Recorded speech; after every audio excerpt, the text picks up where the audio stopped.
You've been running for so long you forgot what stillness feels like. Every morning you wake up exhausted, and every night you collapse wondering why the work never ends. You tell yourself you're building something, but secretly you know you're just burning. And the worst part, you can't stop. You've convinced yourself that rest is failure, that pausing means falling behind, that the moment you step off the treadmill, someone else will take your place. The laptop sits on the kitchen table, screen bright even at 11 p.m. You closed it 40 minutes ago, but your hands keep reaching for it. Just one more email, just one more task, just one more thing to cross off the list that never gets shorter. Your eyes ache, your neck is stiff. Your thoughts move like sludge through a pipeline that used to flow clean and fast. You don't feel sharp anymore. You feel worn. You've been told productivity is a virtue. That hustle is honorable. That rest is for people who don't want it badly enough. So you keep going, grinding, pushing, performing. But somewhere deep in your chest, beneath the caffeine and guilt and endless to-do lists, something is fracturing. Not loudly, not dramatically, just slowly, like metal left too long on the anvil. You feel it every time you try to think clearly, and the thoughts scatter. This is what constant work does. It doesn't make you stronger. It makes you brittle. It doesn't sharpen you. It dulls you.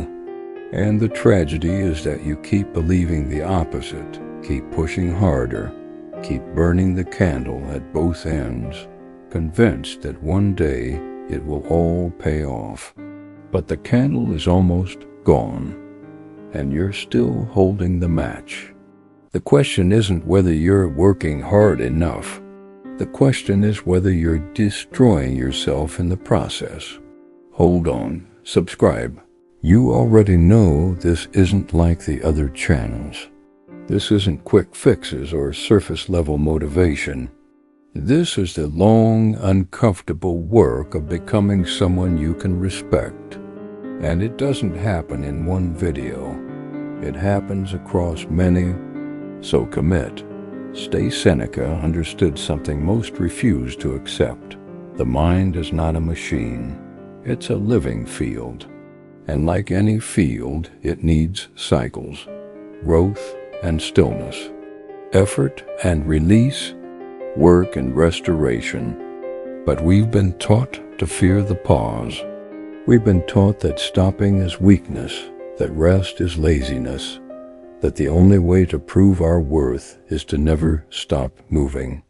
And so we work constantly, relentlessly, until the mind, once sharp and fertile, becomes barren soil, until thoughts that used to come easily now require monumental effort, until creativity that once flowed now trickles out in exhausted drops. We call this dedication. We call this discipline, but Seneca called it what it is, fracture. The fracture doesn't announce itself with collapse. It comes quietly, in the small moments when you realize you can't remember the last time you felt genuinely rested. When you notice that work you used to love now feels like obligation. When you sit down to think and find only fog where clarity used to live. The mind is breaking, not from lack of effort, but from too much of it. And still, we push. We push because we've been conditioned to believe rest is something we earn, not something we need. That it's a reward for productivity, not a requirement for it. And so we delay it, postpone it, promise ourselves we'll rest once the project is done.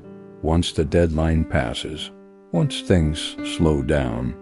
But things never slow down. The work expands to fill every available hour, and the mind deprived of recovery begins to shut down in imperceptible ways.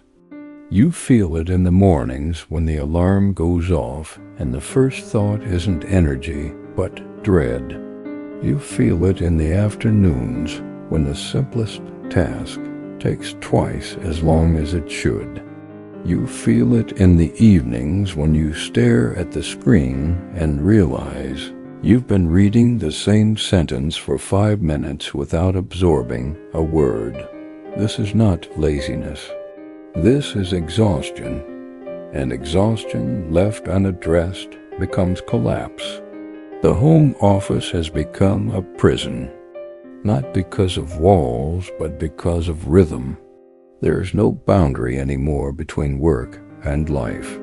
The laptop is always open. The phone is always on. The emails keep coming, and you keep responding because you've internalized the idea that availability equals value, that the moment you step away, you become replaceable. So you stay. You stay even when your body begs for rest. You stay even when your mind goes numb. You stay because you've forgotten that rest is not the opposite of productivity. It's the foundation of it. Seneca saw this in his own time. The endless labor, the refusal to pause, the belief that constant work would lead to greatness. But what he observed was the opposite. He saw minds that grew dull, souls that grew weak, people who worked themselves into permanent mediocrity, not because they lacked talent, but because they never allowed that talent to recover. They forced the field until it gave nothing back. They hammered the mind until it cracked. He wrote with precision about what happens when the mind is denied its natural rhythms, when rest is treated as optional, when recovery is postponed indefinitely in favor of constant production. He watched people deteriorate under the weight of their own ambition, not because ambition itself was wrong, but because they refused to balance it with the restoration that makes sustained ambition possible. The metaphor of the field is not poetic license. It's biological reality. A field that's planted season after season without rest becomes depleted. The soil loses its nutrients. The crops grow smaller. The yield diminishes. And eventually, no amount of effort can force that field to produce what it once did naturally. The fertility is gone, and it doesn't return through more work. It returns through rest. The same is true for the mind. You can force it for a season, maybe 2.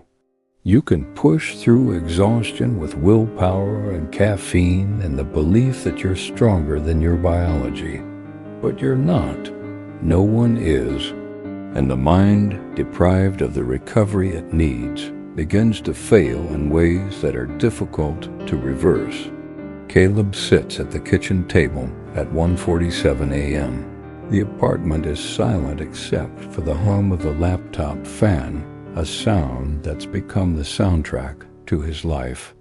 That quiet mechanical whir of constant operation, never stopping, always running, even when nothing is actively happening on screen. The light from the display casts pale geometry across his face, highlighting the dark circles under his eyes, the tightness in his jaw, the posture of someone who's been sitting too long in the same position. His hands rest on the keyboard, fingers hovering but not typing. He's not writing anything. He's not reading anything. He's just there, maintaining presence, keeping the work open, as if closing the laptop would mean admitting defeat, as if stepping away would prove he's not committed enough, not disciplined enough, not strong enough. The apartment smells faintly of coffee gone cold. There's a mug beside the laptop, half full, forgotten hours ago. Caleb picks it up, considers drinking it, then sets it back down. His neck aches. His shoulders are pulled forward from hours of hunching over the keyboard.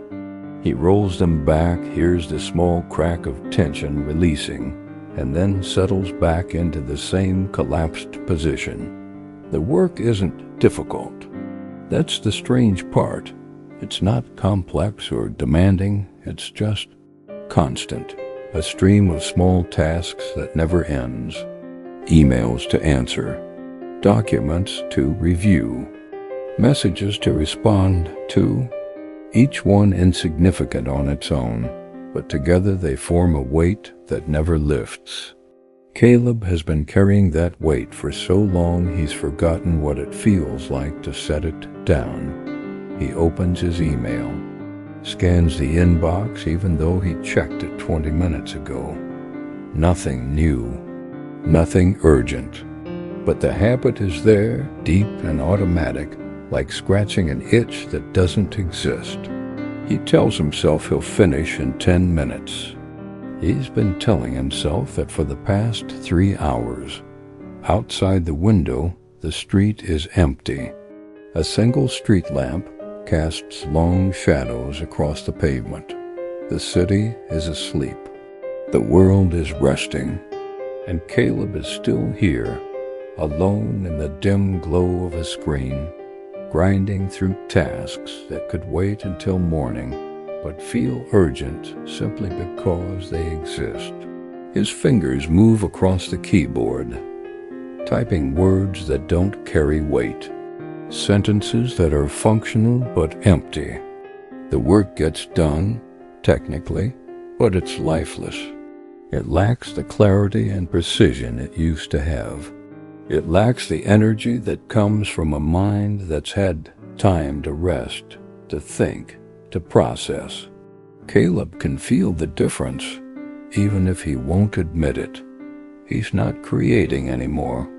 He's just maintaining, filling space, checking boxes. And somewhere deep inside, beneath the exhaustion and the guilt and the mechanical motion of productivity, he knows this isn't enough. He knows the mind is dulling, the field is hardening, the rational soul in Seneca's words is developing, a certain kind of dullness and weakness that comes from constant labor without recovery. But knowing doesn't change anything. Not yet, because stopping feels impossible, because rest feels like failure, because he's been running so long that he's forgotten how to stand still. The cursor blinks on the screen, steady, rhythmic, patient. Caleb stares at it, watching the small vertical line appear and disappear, appear and disappear. It's hypnotic in its simplicity, a marker of presence that requires nothing from him. No thought, no effort, no output, just existence. And for a moment, just a moment, Caleb wonders what it would feel like to be that simple, to just exist without the pressure to produce, to just be without having to prove anything. But the thought dissolves as quickly as it arrives, buried beneath the weight of everything that still needs to be done. He looks at the clock. 2:11 a.m. He should be asleep. He knows this, but sleep feels like surrender, like admitting he couldn't finish, like proof that he's not disciplined enough. So he stays awake. He keeps working. He keeps pushing the mind past its limits, convinced that willpower alone will carry him through. But willpower is not infinite, and the mind, no matter how strong, cannot run on will alone. The room feels smaller than it did an hour ago, the walls closer, the air thicker. Caleb shifts in his chair, trying to find a position that doesn't ache, but there isn't one. Everything hurts in small, persistent ways. His lower back, his wrists, his eyes. The kind of pain that's easy to ignore in the moment, but accumulates over time until it becomes the baseline. Until you forget what it feels like to not hurt. He stands finally and walks to the window. The movement feels foreign. His legs are stiff, his knees crack. He presses his palm against the glass and feels the cold seep into his skin. Outside, the street lamp flickers once, then holds steady. A car passes, slow and deliberate, its headlights cutting through the darkness before disappearing around the corner. The world keeps moving. People keep living. And Caleb is standing here, alone in an apartment that's become indistinguishable from an office, wondering when he stopped participating in life and started just managing it. The fracture doesn't happen all at once. It's the accumulation of 1,000 small compromises, 1,000 moments where you chose work over rest, productivity over recovery, motion over stillness. And each time you told yourself it was temporary, that you'd rest tomorrow, that you'd slow down next week. But tomorrow never came, next week never arrived, and the fracture deepened. Caleb has been living in that fracture for months. He can't remember the last time he woke up feeling rested, the last time he sat down to work and felt genuinely energized, the last time he finished a task and felt satisfaction instead of just the immediate pull toward the next one. The work has become a treadmill, and he's been running on it so long that stopping feels impossible. Not because he doesn't want to, but because he's afraid of what happens if he does. This is the quiet terror of constant work. It's not the work itself that destroys you. It's the belief that you can't afford to stop. That rest is a luxury you haven't earned. That pausing means falling behind, and falling behind means failure. And so you keep moving, even when the body is screaming for stillness, even when the mind is begging for silence. You keep moving because you've convinced yourself that movement equals progress, that exhaustion equals commitment, that suffering equals discipline. But Seneca understood something deeper. He understood that the mind, like a field, has limits, that you can force it for a season, maybe two, but eventually the soil gives out. The nutrients are depleted. The ground hardens. And what was once fertile becomes barren. The mind loses its sharpness, its creativity, its capacity for insight. Not because it's weak, but because it's been overworked without recovery. Caleb doesn't have rhythm. He has a pattern, but it's not sustainable. It's the pattern of someone who believes that rest is failure, that stillness is waste, that the only way to prove his worth is to never stop producing. And the cost is visible now, even if he doesn't want to see it. The emails take longer to write. The ideas come slower. The focus that used to last hours now lasts minutes before dissolving into distraction. He's not lazy. He's fractured. And the fracture is spreading. The apartment feels smaller at night. The kitchen table has become a permanent workstation. Papers scattered across the surface. Charging cables tangled in the corners. The chair has a permanent indentation from his weight, a physical record of hours spent in the same position, doing the same tasks, cycling through the same loop of obligation. The walls are bare. The space is functional. There's nothing here that doesn't serve the work, and that's the problem.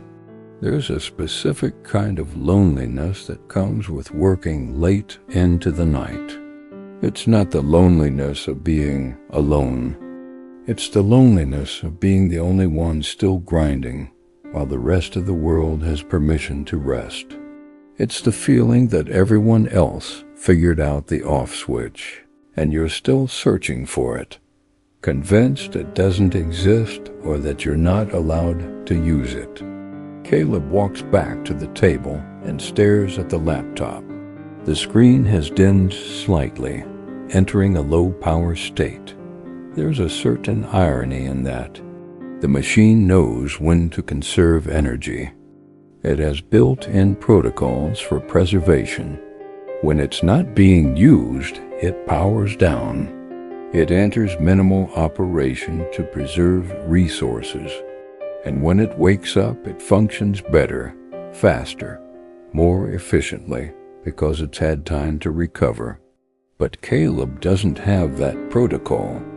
Or if he does, he's overridden it. He's forced himself to keep running long past the point where the mind and body started sending signals to stop. And now, standing here in the dim light of his apartment at 2:30 in the morning, he's starting to understand the cost of that override. The cost isn't just tiredness. It's the slow erosion of everything that makes work meaningful. The creativity, the insight, the ability to see connections, to solve problems elegantly, to produce something that matters. All of that requires a mind that's rested, a mind that's been given space to wander, to play, to exist without agenda.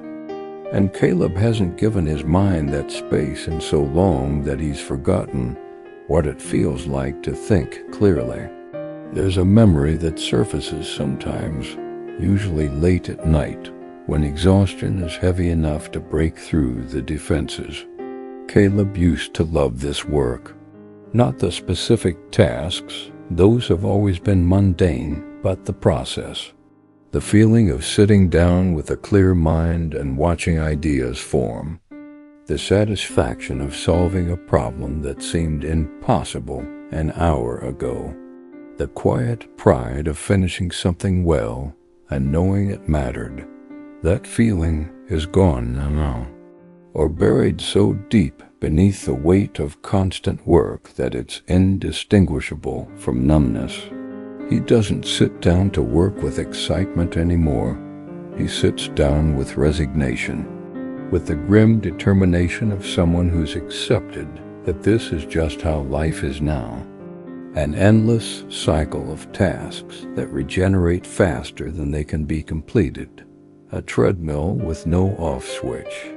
But the memory lingers, a ghost of what it felt like to work from a place of rest instead of depletion, to think clearly instead of through fog, to create instead of just maintain. And that ghost is painful, because it reminds him of what he's lost, not through lack of effort, but through too much of it. Caleb looks at his reflection in the window glass. The laptop light behind him creates a dim outline, hunched shoulders, collapsed posture, the silhouette of exhaustion. He barely recognizes himself. When did his body start looking like this? When did he start carrying himself like someone under a weight they can't put down? He touches the laptop screen.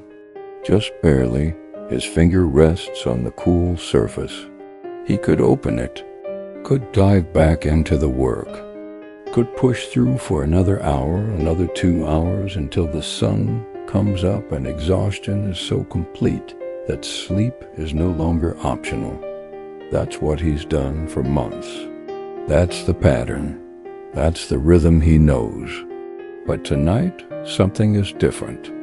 Tonight, the pull toward the work feels weaker, or maybe Caleb's resistance to rest feels weaker. Either way, there's a gap, a small opening, a moment where he can choose differently, where he can acknowledge that the field has been forced too long, that the mind has been hammered too hard, that continuing to push will only make it worse. The apartment is quiet in a way that feels almost accusatory, as if the silence itself is asking him why he's still awake, why he's still pretending that one more hour of work will make a difference, why he's still refusing to admit what his body has been trying to tell him for weeks, that he's running on empty, that the tank is dry. That willpower alone cannot fuel a system that's biologically designed to require rest. Seneca wrote about this state with surgical precision. He called it a certain kind of dullness and weakness in the rational soul, not stupidity, not incompetence, but a slow erosion of the mind's capacity to function at its highest level. It's what happens when you treat intelligence like a resource that can be extracted indefinitely. When you push through mental exhaustion as if it were a character flaw rather than a biological signal. When you mistake the ability to endure suffering for the wisdom to avoid it. The rational soul, that part of you that thinks, decides, creates, understands, is not designed for constant operation. It requires downtime, not just the absence of work, but the presence of genuine rest. Periods where the mind is not solving problems, not producing output, not striving toward goals. Periods where it's simply allowed to exist without purpose, to wander, to daydream, to process the accumulated experiences of constant doing. This is not inefficiency. This is how recovery works. The mind consolidates memories during rest. It processes emotions. It makes unexpected connections between ideas that seemed unrelated during active work. It restores the neurochemical resources that make focus, creativity, and insight possible. Without this downtime, the mind doesn't just get tired, it gets dull, and the dullness accumulates until even simple tasks require exhausting effort. Caleb can feel this dullness now. It's there in the way he has to read emails 3 times before understanding them. In the way solutions that used to come quickly now require hours of grinding. In the way he sits at the laptop and stares at the screen, knowing what needs to be done but unable to summon the mental energy to begin. This is not laziness. This is depletion. And depletion cannot be overcome through discipline. It can only be addressed through rest. But rest requires something Caleb has lost, the ability to believe that stopping is not the same as failing, that pausing is not the same as giving up, that recovery is not weakness but intelligence. And intelligence, real intelligence, knows when to push and when to yield, when to work and when to stop, when to force the mind and when to let it recover. He stands there for a long time, hand on the laptop, caught between 2 impulses. The impulse to keep going, to prove that he can outlast the exhaustion, to demonstrate that he's committed, disciplined, stronger than his biology. And the other impulse, quieter, but more insistent, to finally admit that this isn't working, that the constant grinding is not producing better results, that he's been mistaking motion for progress and exhaustion for achievement. The clock reads 2:47 a.m. now. The city outside is still. The apartment is dark except for the glow of the laptop and the pale light from the street lamp filtering through the window. And Caleb realizes with a clarity that cuts through the fog of exhaustion that he's been lying to himself, not about his commitment to the work, but about what the work actually requires. He's been telling himself that dedication means never stopping, that discipline means pushing through every signal to rest, that strength means enduring without pause. But that's not dedication. That's destruction. And it's not making him better at what he does.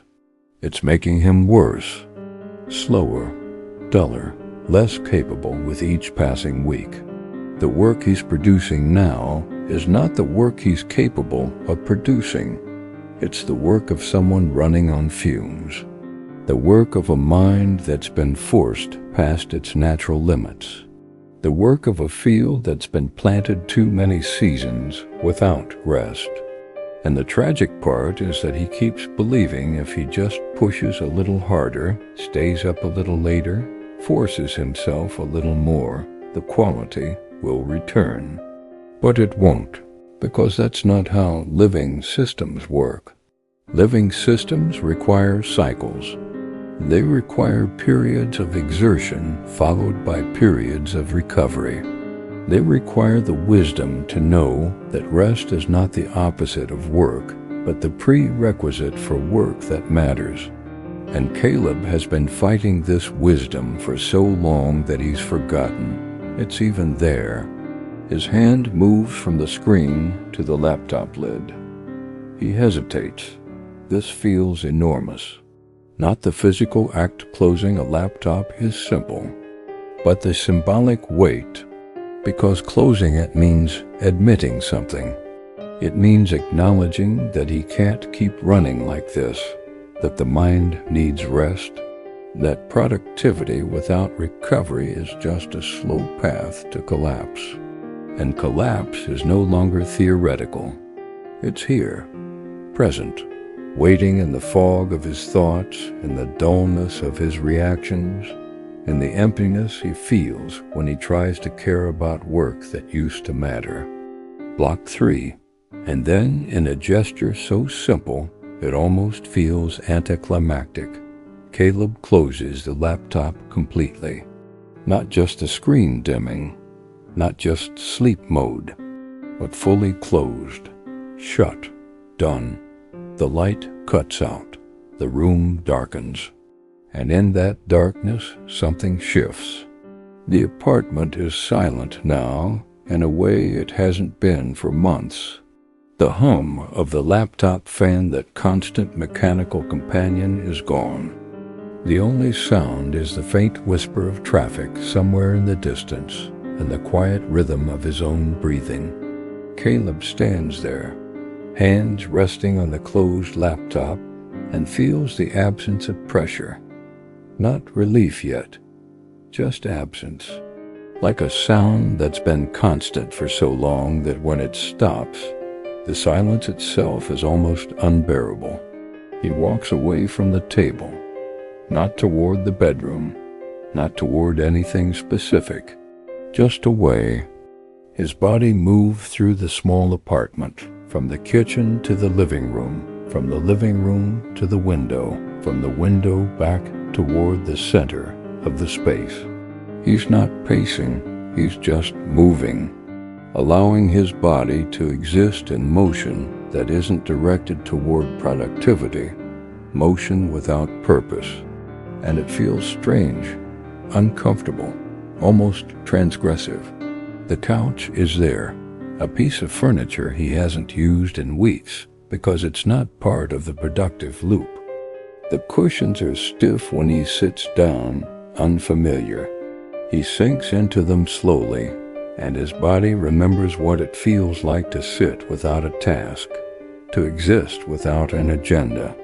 The laptop is still on the kitchen table, closed and dark, no longer demanding anything. And for the first time in months, Caleb doesn't feel the pull to return to it. The silence in the apartment is different now. It's not oppressive. It's not accusing. It's just still. The kind of stillness that makes space for something other than work, for thought that isn't directed toward solving problems, for presence that isn't measured by output. Caleb exhales, slow and deliberate, and feels the tightness in his chest begin to ease. Not completely, but enough. He thinks about what Seneca wrote, about the mind rising up better and keener after a good break, about the field that needs to lie fallow or it loses its fertility, about the constant labor on the anvil that fractures the force of the mind. These aren't metaphors. They're descriptions of how living systems actually function. And Caleb has been fighting that function for so long, he forgot it was even there. The recovery won't happen overnight. He knows this. One moment of stopping doesn't erase months of grinding, but it's a beginning, a small crack in the pattern, a recognition that the path he's been on, the constant work, the refusal to rest, the belief that exhaustion equals virtue, has led him somewhere he doesn't want to be. And if that's true, then the solution isn't to push harder. It's to change direction. Caleb leans back on the couch and stares at the ceiling. There's a small crack running from the corner near the window, branching out like a thin vein. He's never noticed it before, never looked up long enough to see it. But it's been there, probably since he moved in, quietly existing while he was too busy to notice. How many other things has he missed? How many moments, small details, quiet graces that exist outside the narrow tunnel of productivity he's been living in? The world doesn't stop just because you're working. It keeps moving, keeps breathing, keeps offering small moments that you're too distracted to receive. And somewhere along the way, Caleb stopped participating in that world. He stopped being present for anything that didn't directly contribute to output. The clock on the wall reads 2:52 a.m. Too late to call it an early night. Too early to call it morning. Caleb doesn't care. The arbitrary markers of time, the schedules, the deadlines, the rigid structures he's been enslaving himself to suddenly feel less absolute. The work will be there tomorrow. It always is. But if he doesn't rest now, if he doesn't honor the mind's need for recovery, there might not be enough of him left tomorrow to do the work well. He thinks about the cost of these months, not just the tiredness, though that's real, but the deeper cost, the relationships he's neglected because he was always working, the experiences he's missed because he couldn't step away from the screen, the parts of himself that have atrophied from disuse, the curiosity, the playfulness, the capacity for joy that exists outside of achievement. Work was supposed to be a means to something, a way to build a life worth living. But somewhere along the way, it became the life itself. And now, sitting here in the stillness of a room that's become indistinguishable from an office, Caleb realizes that he's been building something, but it's not what he intended. He's been building a prison, and he's been the only guard.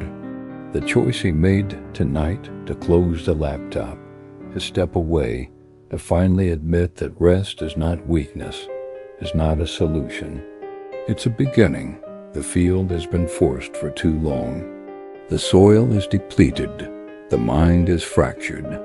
And recovery, real recovery, will take time. It will require more than one night of rest. It will require a fundamental shift in how he approaches work, time, and his own humanity. But that shift has to start somewhere. And tonight it starts with the simple acknowledgement that Seneca was right. The mind must have relaxation, not as a luxury, not as a reward, but as a biological necessity, as the foundation for any work that matters, as the only way to sustain creativity, insight, and the capacity to think clearly over time. Caleb stands, walks to the bedroom, a room he's barely spent time in lately, preferring to collapse on the couch after work, and lies down on the bed. The mattress is firm, the pillow cool, the darkness complete. And for the first time in weeks, he doesn't fight the exhaustion. He doesn't try to override it with willpower or caffeine or guilt. He simply allows it, lets it pull him under, lets the mind finally, mercifully rest. Sleep comes quickly, deep and dreamless, the kind of sleep that doesn't just pause the body, but begins to repair it. the kind of sleep that allows the mind to consolidate memories, process emotions, restore the energy that constant work has depleted. And when Caleb wakes hours later, sunlight filtering through the window, he doesn't feel cured. He doesn't feel perfect, but he feels something he hasn't felt in months. He feels like he might be able to think clearly again. The days that follow are not dramatic. There's no sudden transformation, no instant cure for months of exhaustion, but there are small shifts, incremental changes that accumulate slowly, like soil regaining nutrients after lying fallow. Caleb starts setting boundaries, not rigid ones, not dramatic declarations, just simple practices. He closes the laptop at a specific time each evening. He takes actual breaks during the day, not just switching tasks, but genuinely stepping away. He allows himself to sit without purpose, to think without direction, to exist without the constant pressure to produce. And slowly, the mind begins to respond. The fog lifts, not all at once, but in small increments. Ideas start to flow again, hesitant at first, then more freely. Focus returns, lasting minutes, then hours. The work that once felt like grinding now feels like creating. Not every day, not perfectly, but enough to remind him what it's supposed to feel like. He buys a plant, just one, small and green, sitting on the windowsill where the morning light hits it. He doesn't know how to take care of it properly, but he learns, waters it, watches it, notices when new leaves appear. It's a small thing, insignificant in the grand scheme of productivity, but it matters because it's something that exists outside the narrow tunnel of work. Something that requires presence, attention, care, something alive. The apartment changes too. Subtle shifts that accumulate over time. He cooks real meals instead of reheating leftovers or eating standing up at the counter while checking email. He chops vegetables, simmers sauce, tastes as he goes. And for those 20-30 minutes, his mind isn't on the work. It's on the texture of the onions as they soften in the pan, the smell of garlic releasing into the air, the simple satisfaction of creating something that will nourish him instead of deplete him. These small acts of rest, these moments of presence, begin to accumulate. They don't erase the months of exhaustion. They don't magically restore everything that was lost, but they create space. They remind Caleb that there's more to life than output. That value isn't determined solely by productivity. That being human means honoring the full range of human needs, not just the ones that contribute to work. The work itself changes. When Caleb sits down at the laptop now, he's not sitting down depleted. He's sitting down with something to give. The ideas come more easily. The writing flows more naturally. Problems solve themselves with less effort because his mind has had time to process them in the background. During the rest periods he used to deny himself. He's producing the same amount, maybe even more, but it doesn't feel like grinding anymore. It feels like creating. And there's a fundamental difference between the two. One depletes. The other sustains. One fractures the mind. The other allows it to flourish. Seneca would recognize this. He'd see what Caleb is learning, that the mind is not an infinite resource to be exploited without consequence. It's a living system that thrives on cycles. That constant labor on the anvil doesn't make the metal stronger, it fractures it. That fields forced without rest don't produce more, they produce less. until eventually they produce nothing at all. This is the wisdom Caleb had to learn through breakdown, through the slow recognition that the path he was on led only to depletion. And now, rebuilding slowly, honoring the rhythms he used to ignore, he's discovering what it means to work sustainably. Not perfectly, not without effort or challenge, but without the constant fracturing that comes from refusing to rest. There's a moment weeks later when Caleb sits at the kitchen table in the morning, laptop open, coffee warm beside him. The work waits, as it always does, but he approaches it differently now, not with dread or resignation, not with the grim determination of someone convinced that suffering equals virtue, but with presence, with energy, with a mind that's had time to rest and is now ready to engage.